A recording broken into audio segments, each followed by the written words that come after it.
The Arizona sun was a merciless overseer that day, baking the red earth of the Santa Cruz Valley until the very air shimmered like a fever dream. Fort Buchanan stood stubbornly against that heat, a collection of adobe walls and timber roofs, its flag hanging limp in the still, dry wind. Inside its walls lived soldiers who'd long forgotten the sound of laughter, their eyes hollow from months of skirmishes with the Apache bands that haunted the mountains like ghosts. Among them was Clara Whitmore, daughter of Colonel Richard Whitmore, the fort's commander. She was a rare bloom in a barren land. Educated in the East with skin pale as new cream and eyes the color of prairie skies after rain. The soldiers treated her like something sacred, untouchable. Yet despite her gentle appearance, Clara possessed a quiet strength, forged by the frontier's hardships. She tended to the wounded when others turned away, wrote letters for dying men, and looked unflinchingly upon the horrors this wild land produced. It was near dusk when the patrol returned, dragging behind them an Apache prisoner. Clara had seen captured warriors before, but none like this one. He was tall, his chest broad and marked with scars that told stories older than the fort itself. His wrists were bound tight with rawhide. Blood had dried on his arms and shoulders. His eyes, dark, fierce, and unbroken, met hers across the courtyard, and she felt for the first time something she could not name. It wasn't fear. It wasn't pity. It was something that struck deep, like the sudden crack of thunder before a storm. The soldiers jeered as they threw the man into the infirmary, but Clara stepped forward. "Father," she said, her voice even, "he's bleeding badly." Colonel Whitmore scowled beneath his mustache. "He's Apache, Clara. He's lucky I don't have him shot right here." "Even so," she replied quietly, "he's still a man." The colonel sighed. His daughter had a way of bending his will that no officer under his command could manage. "See to him, then. But don't forget who he is." Clara entered the dim room where the warrior sat chained to a cot. The smell of blood and dust filled the air. She gathered water, clean cloth, and her courage. The man watched her with silent suspicion, his gaze sharp as flint. "I mean no harm," she said softly, dipping a cloth into the basin. "If I don't clean these wounds, you'll take fever." He said nothing, but when she touched his arm, he flinched, not from pain, but pride. She worked slowly, carefully washing away the crusted blood. She'd seen many men broken by war, but this one bore his suffering like a crown. Each scar upon his body was a chapter of endurance. When she asked his name, he was silent for a long time. Then in halting English he said, "Taza, son of Mangas." Clara froze. Mangas, the name was legend among soldiers. A chief who had led raids across 2 territories before being killed under a white flag of truce years ago. If this was his son, then the man before her was more than a warrior. He was living vengeance. "You should hate me," she whispered without looking up. "I do not hate," Taza said, his voice low but clear. "Hate is for the weak. I fight because I must," Clara paused, wringing out the cloth. "And what will happen to you now?" He met her eyes then, and she felt something inside her tremble. "They will kill me," he said simply, "or trade me for peace that will not come." Outside, the fort's bugle sounded. Night fell, thick and moonless, and still Clara worked by lamplight. When she finished, she offered him a tin cup of water. He took it, his fingers brushing hers for the briefest instant, a touch that felt like a spark leaping between 2 worlds. As she rose to leave, he spoke again, his tone softer. "You are not like the others." She hesitated in the doorway. "No," she said. "I suppose I'm not." The following day, Fort Buchanan stirred with nervous energy. Scouts had reported Apache movement in the hills, and the men were on edge. The prisoner, Taza, was locked in a storage cell beneath the guard tower. Clara went about her duties, but her mind lingered on him. She could not explain it to herself, this fascination with a man who should have represented everything she'd been taught to fear. When she brought him food that evening, she found him gazing through the small barred window toward the mountains. "You watch the horizon," she said quietly. "Are you waiting for someone?" Taza turned his head, the lamplight glinting off his dark eyes. "The mountain waits for her sons," he replied. "The land calls us back." His words were strange, poetic in their own way. "Do you ever tire of fighting?" she asked. "Of blood and death?" He gave a faint, grim smile. "You ask if the river tires of flowing or the wind of blowing. The Apache does not choose war. War chooses us." Clara felt the truth of that, though it unsettled her. The desert had its own law, and all who lived within it obeyed its will, whether white or native.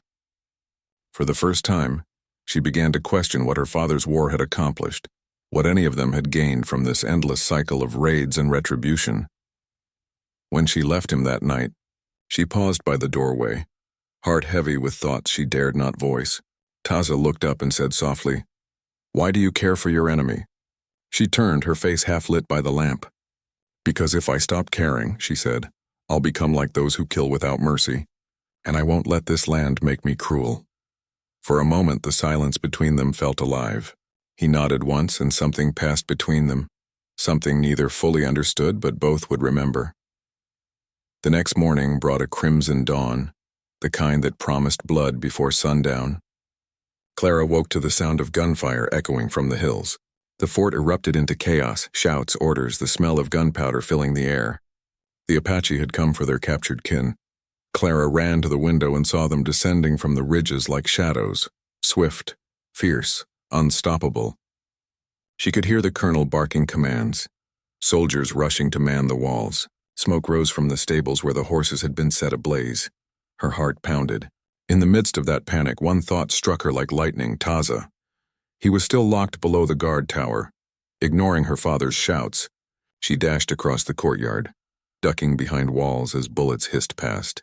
The cell door was half shattered from a cannon blast, and inside, through the haze of dust, she saw him, struggling against his chains. Without hesitation, she grabbed the ring of keys from a fallen guard. Her hands shook, but she forced the lock open. Taza staggered forward, rubbing his wrists raw. "You'll die if you stay," she cried. "Go!" He stared at her, disbelief flickering across his face. "Why do you help me?" She had no answer. "Just go." Outside, the fort's walls were breaking. Smoke and fire blurred everything into chaos. Taza caught her arm suddenly, pulling her aside as a bullet shattered the wall behind her. "You saved my life," he said. "I save yours." Then he hesitated, his voice dropping low, almost a vow. "If I live through this, neither borders nor armies nor death itself will stop me. I will return for you." And before she could speak, he was gone, disappearing into the inferno of battle, swallowed by the dust and roar of war. When the smoke cleared hours later, Fort Buchanan lay in ruin. The Apache had vanished into the hills, leaving behind silence and death. Clara stood alone by the shattered gate, her hands blackened with soot, her heart pounding with a strange, painful certainty. He had escaped. And somehow she knew she would see him again. The dawn after the attack broke over a scarred world. Fort Buchanan was a skeleton of smoke and ash, its walls scorched black, its parade ground littered with the twisted remnants of battle. The wounded moaned in the infirmary. The dead lay covered in coarse army blankets, awaiting burial in the hard desert soil. Clara Whitmore moved among them like a spirit, her once white dress torn and darkened with soot. The sun had risen blood red that morning, as if the heavens themselves bore witness to the slaughter. Her father, Colonel Whitmore, barked orders amid the wreckage, face pale with fury. The Apache had vanished into the hills, taking their dead, their wounded, and their captured supplies with them. But not all had gone according to their plan. The colonel's fury deepened when he learned that the captured Apache warrior, the son of Mangas, had escaped during the chaos. Clara felt the weight of his gaze upon her, heavy and suspicious. "You tended him last," he said, voice low and dangerous. "Tell me, girl, did you unlock his chains?" Her throat tightened. For a moment she nearly confessed everything, but something stronger than fear silenced her. "No, father," she said quietly. "I did not." He studied her for a long time, then turned away, barking orders to the remaining soldiers. Clara stood motionless, the lie burning her tongue like iron. She told herself she had done the right thing. She had spared a man's life. But deep inside she knew it was more than that. Something had passed between her and the Apache warrior in that burning fortress, something that could never be undone. The following days were filled with dread. The fort remained under alert, expecting another raid. Soldiers rode daily patrols into the mountains but returned with nothing but dust and exhaustion. No trace of the Chiricahua band was found. At night, Clara would walk the walls, looking out toward the distant peaks that glowed silver under the moonlight. Somewhere beyond those ridges he was alive. She could feel it. his vow still ringing in her heart like an echo that would not fade. One evening she found a single black feather wedged into the splintered wood of the fort's gate. It was fresh, untouched by weather or dust. She stared at it for a long time before slipping it into her pocket, her pulse quickening. It was no coincidence that night sleep would not come. She sat at her writing desk by candlelight, the feather lying across her open journal. Her pen hovered above the page as she tried to put into words what she could not say aloud. Why did I save him? Why does his voice haunt me still? But she had no answers, only the ache of something forbidden, something that defied reason and duty alike. Weeks passed. The army sent more men from Tucson, rebuilding the fort and tightening its defenses, but the desert beyond those walls remained untamed. One afternoon, as Clara gathered herbs near the San Pedro River, flanked by 2 guards assigned by her father, she heard the distant cry of a hawk. The sound stirred a memory deep within her, a flash of dark eyes and a voice like low thunder. Neither borders nor armies, nor death itself will stop me.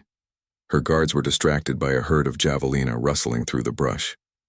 When she turned toward the sound of the hawk again, her breath caught. Across the river, half hidden among the mesquite, stood a figure astride a black horse. He did not move. Neither did she. The distance between them was small, no more than 100 yards, but it might as well have been the span between 2 worlds. She knew that face, that bearing. It was Taza. For one breathless heartbeat, time stopped. Then he raised his hand, not in salute but in promise, and was gone, vanishing into the desert haze. Clara stood frozen, her heart hammering. The guards returned, asking if she'd seen something, but she only shook her head. That night she dreamt of him again, this time riding through fire, calling her name in a tongue she could not understand. By early autumn, the desert began to cool. Life in the fort settled into uneasy rhythm, though tension simmered beneath the surface. The soldiers drank harder, fought more, and spoke in low tones of vengeance. Colonel Whitmore received orders to lead an expedition southward, into the Sierra Madre itself, to hunt the Chiricahua to extinction. Clara overheard the discussion from her father's study. "We'll drive them clear into Mexico if we must," he said to his officers. No more mercy. The words chilled her blood. She wanted to protest, but she knew it would change nothing. The army's hatred was older than she was, older than any single battle. It was the kind of hate that grew from the land itself, sun-scorched and eternal. That night, as the fort slept, Clara slipped quietly from her quarters and climbed the watchtower. The moon rode high, pale as bone. In her hand she held the black feather. She whispered into the wind, "If you meant what you said, if you truly live, don't come back. Not for me. You'll be killed." The wind carried no answer, only the distant howl of coyotes. 2 weeks later, the fort prepared to march. Columns of soldiers stood ready, their bayonets gleaming in the morning light. Clara watched from the steps of the command house, her heart heavy as her father mounted his horse. "Keep the men steady," he told his officers. "We'll cut off their trail before the border." Then he turned to Clara. "You'll remain here. The fort's doctor will watch over you until my return." She nodded silently, though her chest ached with unspoken fear. The column moved out, dust rising behind them like a storm. Days passed. No word returned. Then on the 7th night the wind changed. The guards atop the wall swore they saw fires in the hills. Clara felt it before they did, a pull in her chest, fierce and undeniable. Something was coming. It came at dawn. A scout galloped through the gates, his horse lathered with sweat. The colonel's patrol was ambushed. He cried, "Half the men dead or scattered." The Apaches hit them hard, then vanished into Mexico. Clara's knees nearly gave way. The world tilted. She fled to her quarters, trembling. Her father could be dead, or worse. She pressed her palms to her face, fighting tears when a faint sound reached her window, a soft tapping. She turned. There, balanced on the ledge, lay another black feather. Her breath caught. She rushed outside, scanning the hills. And there, through the shimmering morning haze, she saw him once more, Taza, mounted and alive. His eyes locked on hers. He looked worn, his body scarred and his hair bound with a strip of red cloth. But his presence was like something carved from the very bones of the earth.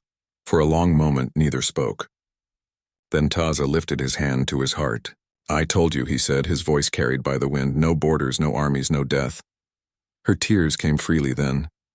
You'll be hunted, she whispered, though he could not hear her. He smiled faintly. Then let them hunt, he said, turning his horse toward the horizon. I have kept my promise. I returned for you. And before she could answer, he was gone again into the vast, unforgiving wild. Clara stood there long after he disappeared, her heart both broken and whole. She knew now that no wall of adobe, no flag, no army could ever contain what had been set free between them. Somewhere beyond the border, the wind whispered through the desert brush, carrying with it a vow that would not die. Neither borders, nor armies, nor death itself will stop me. I will return for you. The monsoon rains came late that year, washing the desert clean of dust and blood alike. For a brief spell, the Arizona frontier softened, wildflowers pushing through the dry soil. The air scented faintly of sage. Yet inside Fort Buchanan, the atmosphere remained heavy, as though the earth itself held its breath. Colonel Whitmore had returned, wounded but alive. The ambush had cost him nearly half his men, and though he claimed victory, Clara knew better. She could see it in his eyes, the weariness of a man who had seen death too closely and found no glory in it. He spoke little of what happened in the mountains.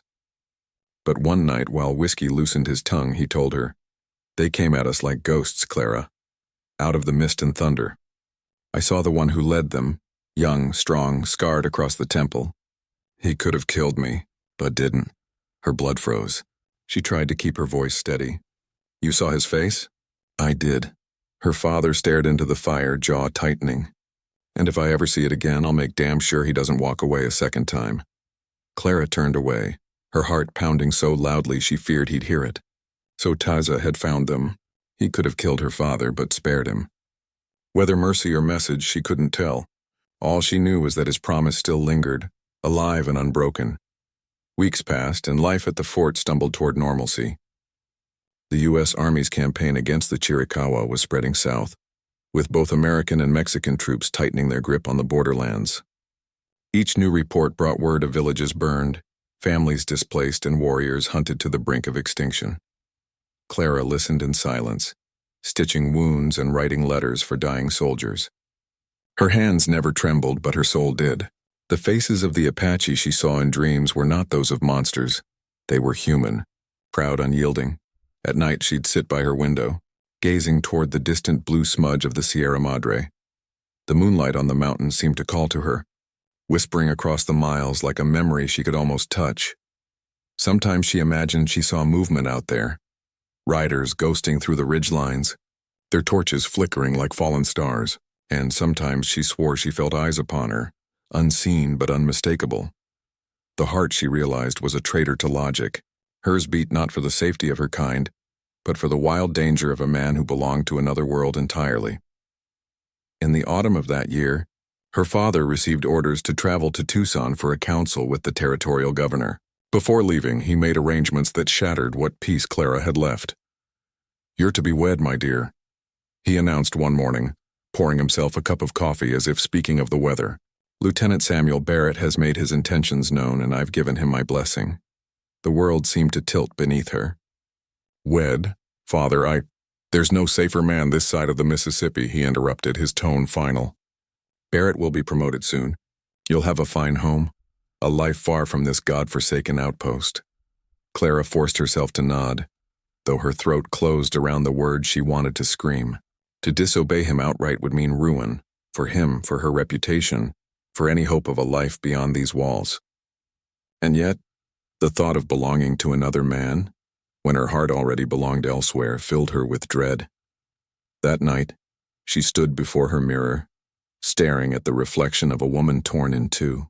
She could still feel Taza's voice echoing within her, the vow he had spoken through fire and smoke.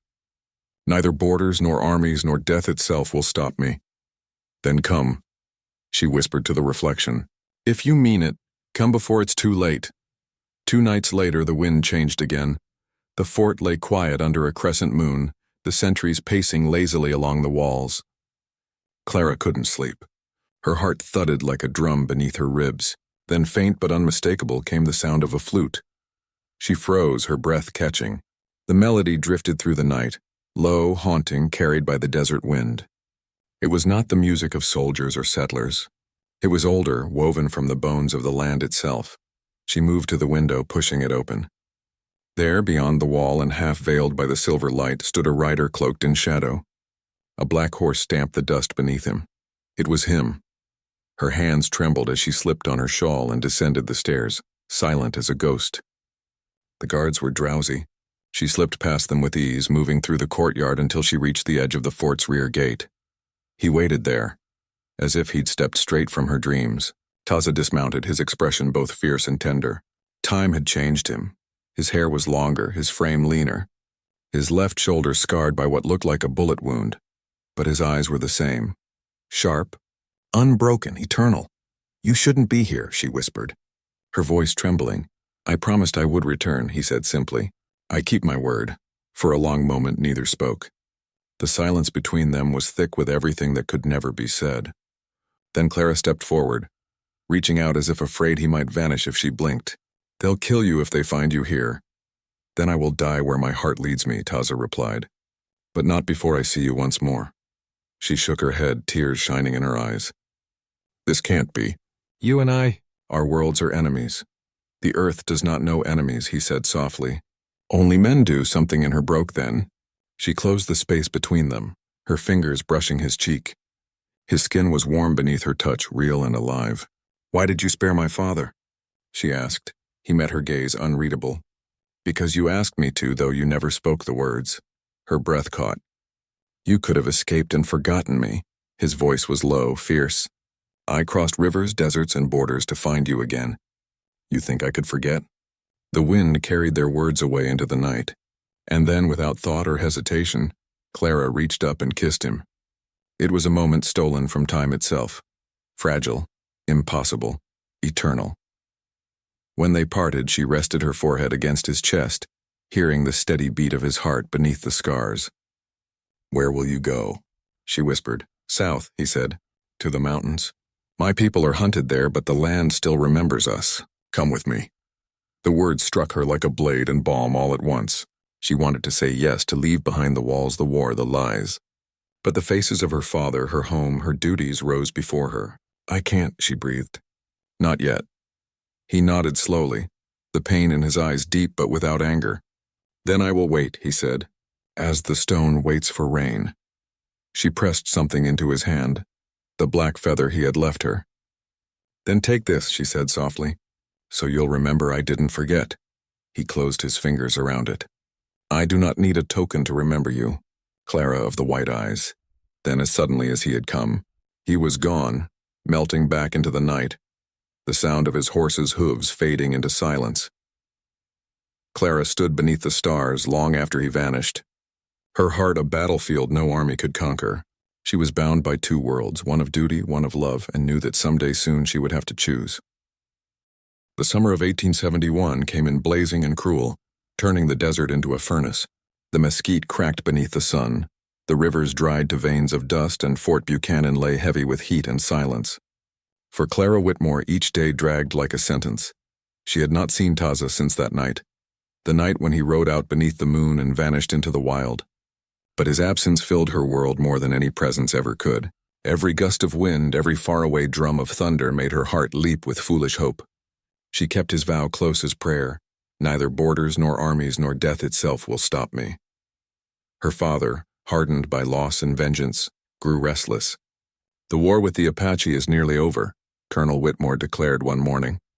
"We'll strike their last camp before the snows come."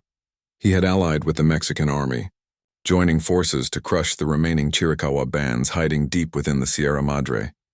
His hatred had turned methodical, cold, disciplined, merciless. Clara pleaded softly, "Father, the war has taken enough." "Can't peace be made?" "Peace?" He gave a bitter laugh. "Not with devils who cut throats in the dark." "Don't speak of peace, Clara. Speak of victory." That night, as he studied his maps by lamplight, she saw how his hands trembled. Rage had hollowed him, made him a ghost in his own skin. The army departed before dawn, a long line of dust and iron stretching south. Clara watched from the ramparts as the column disappeared into the mountains. Lieutenant Barrett, her unwanted fiancé, rode near the front. She had promised her father she would marry him upon their return. The thought made her stomach turn cold. 3 weeks passed with no word. Then one afternoon, as Clara was tending to the chapel garden, a rider appeared on the horizon. His horse stumbled into the yard, foam at its mouth. The man barely clung to the saddle, Barrett, bloodied and pale. "They're gone," he rasped. The colonel ambushed. The Apaches came down from the ridges like fire from hell. Half our men dead or scattered. Clara ran to him, her heart clenching. "My father, is he alive?" Barrett shook his head weakly. "We were separated. Last I saw, he was wounded, taken south. Maybe captured. Maybe worse." Before anyone could stop her, Clara was already running toward the stables. By nightfall, she was gone, riding south alone, the stars her only witnesses. Her horse, a lean gray mare, carried her across dry arroyos and through broken canyons, where the air smelled of ash and rain. Each mile drew her deeper into the land her father had called savage. And yet, to her it felt alive in ways the fort never had. She saw the ghosts of old fires, heard distant chants carried on the wind, and felt the pull of something greater than fear. 2 days into her journey, she found signs of battle, charred wagons, shattered rifles, and the bodies of soldiers half buried in the dust. Buzzards circled above. She dismounted and moved among the fallen until she saw the familiar blue coat, her father's. He lay slumped against a rock, his face pale, his uniform dark with dried blood. Clara fell to her knees, choking back a cry. "Father, please." His eyes fluttered open faintly. "Clara?" "I'm here," she whispered, clutching his hand. He struggled to speak. "They took the others. South, into the canyon." His voice broke. "I tried to stop them." "Don't speak," she said. "I'll get help." But he shook his head weakly. "Listen to me, girl. There's one among them.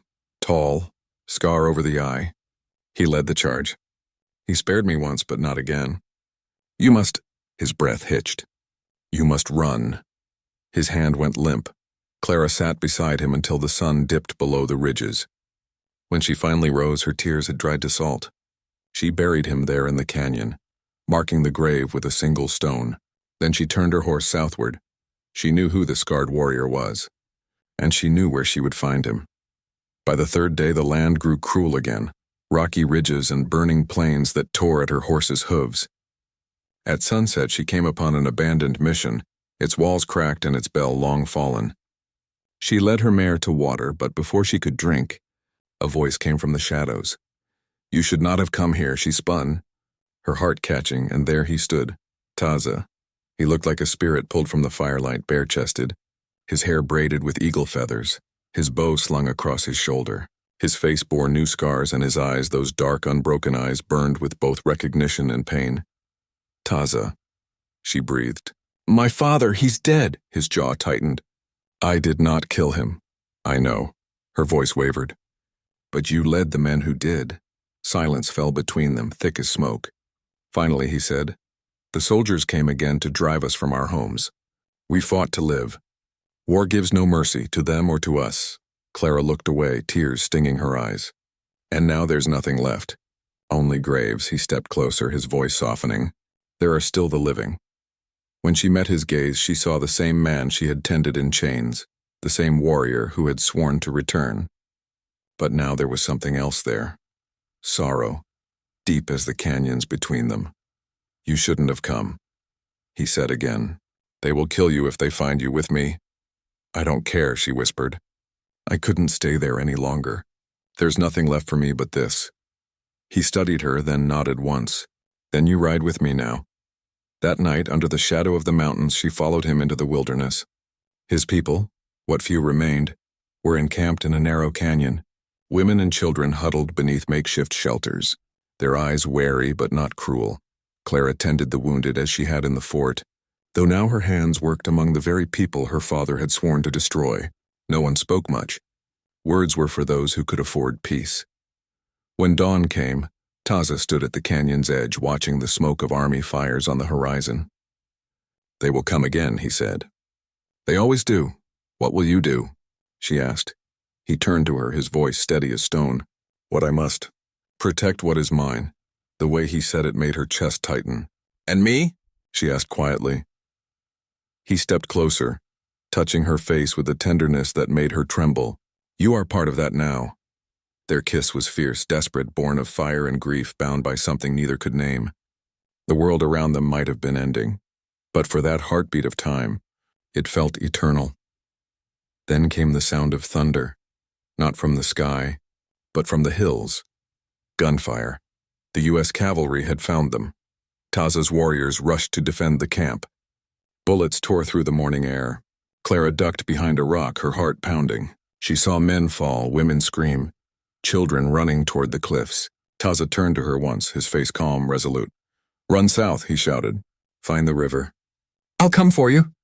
But she didn't move. When a soldier raised his rifle toward him, she threw herself forward, screaming his name. The world exploded in smoke and sound. When the firing ceased, the canyon was silent, but for the moan of the wind. The soldiers withdrew, leaving ruin behind. Clara stumbled through the dust, calling his name. Then through the haze she saw him lying by the rocks, bleeding from his side but alive. He looked up at her, his breath ragged. "I told you." He smiled faintly. "Neither borders nor armies." She fell beside him, pressing her hands to his wound. "You'll be all right," she whispered. "You have to be." He caught her wrist, his grip weak but firm. "No death." "Not yet." As the sun rose over the blood-streaked canyon, Clara knew that no wall, no flag, no force of men could ever part them again. Not while breath remained in either of them. The desert did not forgive.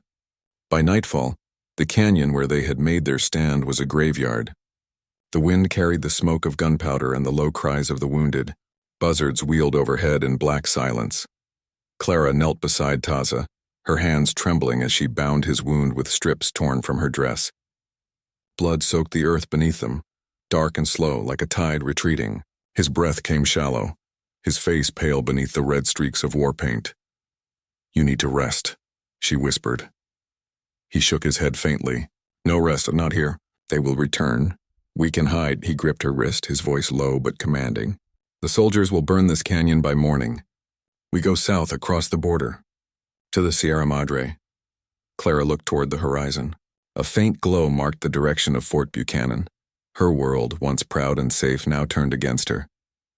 "If we go south," she said, "we'll be hunted by both sides." Taza's lips curved in a faint, tired smile. "Then let them come. They have chased my people across every mountain and every sky. They will not find me this time." He stood swaying, and she moved quickly to steady him. Together they walked toward the shadows of the southern hills, leaving behind the only world either of them had ever known. They traveled by night.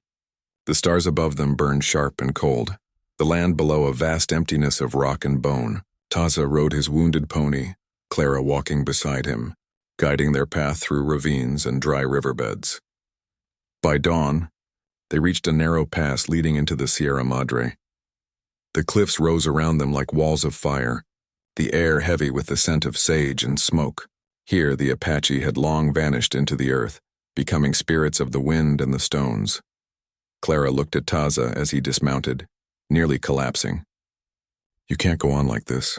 He laughed softly, though it came out as a cough. "I've ridden through worse." "Not like this," she said.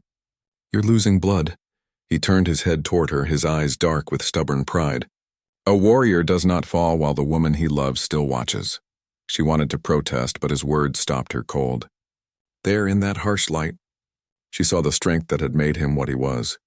A man who refused to bow to fate, to borders, to death itself. They found a shallow cave at the base of the cliffs and took shelter there. Clara lit a small fire, boiled water, and washed his wound again. His eyes fluttered between waking and dreams. Sometimes he muttered in Apache, the words strange and soft like prayer. When she leaned close, he whispered, "Do you fear death, white dove?" She shook her head slowly. "Not anymore." "Then you understand," he said, his voice barely audible. "To love is to die and be born again. My people say the spirit follows the wind when the body falls. It finds those who remember." She took his hand, pressing it to her heart. "Then remember me wherever the wind takes you." For 2 days they hid in the cave. Clara ventured out only at night, scavenging cactus fruit and rainwater from hollow stones. Below in the valley she saw columns of smoke rising, soldiers burning what remained of the Apache camps. Once, she thought she saw a familiar figure among them. Lieutenant Barrett, his face turned toward the cliffs. She ducked behind the rocks, heart pounding. He had survived the ambush, and now he was hunting her too. That night she returned to Taza and said quietly, "They're coming." He opened his eyes, steady and calm. "Then it is time." "Time for what?" "To finish what began when you freed me from your father's fort." He rose, his movements slow but deliberate, and took up his rifle. He checked the chamber, 2 bullets left. Clara watched him in silence, torn between dread and awe. "Taza," she said, stepping forward, "if you fight, they'll kill you. Both of us." He looked at her, his expression serene. "Then we die free." At dawn, the soldiers reached the canyon. Clara could hear the jingle of bridles, the creak of saddles, and Barrett's voice barking orders. "Search the rocks." "He's wounded. He can't have gone far." Taza crouched beside her at the cave's mouth. The sun rose behind them, throwing their shadows long and thin. He turned to her once more, brushing her hair from her face.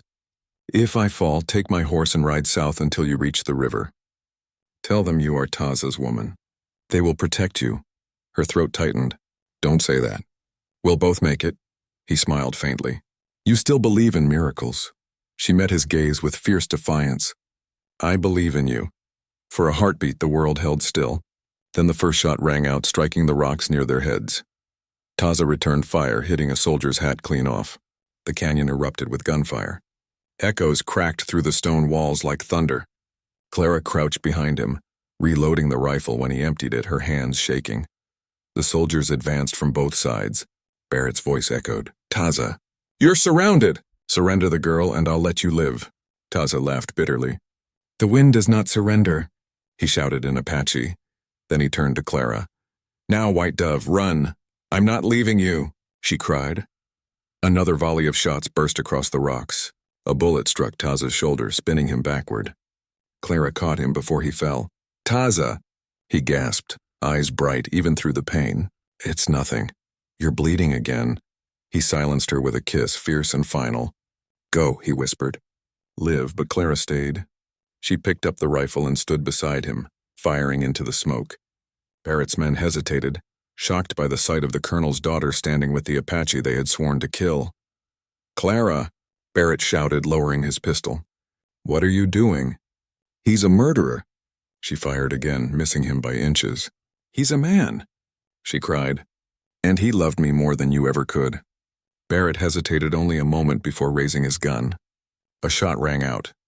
The sound echoed down the canyon, sharp and final. When the smoke cleared, Barrett and his men found only 2 bodies lying side by side near the cave mouth. The rifle lay between them, hands still touching. They buried them there beneath the red stones, marking the grave with no name. The wind swept through the canyon, carrying away the scent of smoke, the echoes of battle, and the last whispers of what had been. Years later, travelers spoke of a legend carried on the desert wind. They said that on certain nights, when the moon hung low over the Sierra Madre, 2 figures could be seen riding across the plains, a warrior with feathers in his hair and a woman in white beside him, their silhouettes fading into the dawn. Old Apache elders said the spirits had crossed beyond the world of flesh and pain, where no borders or armies could follow. They called it the land of the wind, where all vows made in blood and love were kept forever. And sometimes, when the night was quiet enough, the wind would seem to whisper the words once sworn beneath that dying sun. "Neither borders nor armies nor death itself will stop me. I will return for you." And in that endless desert silence, it sounded like he always had.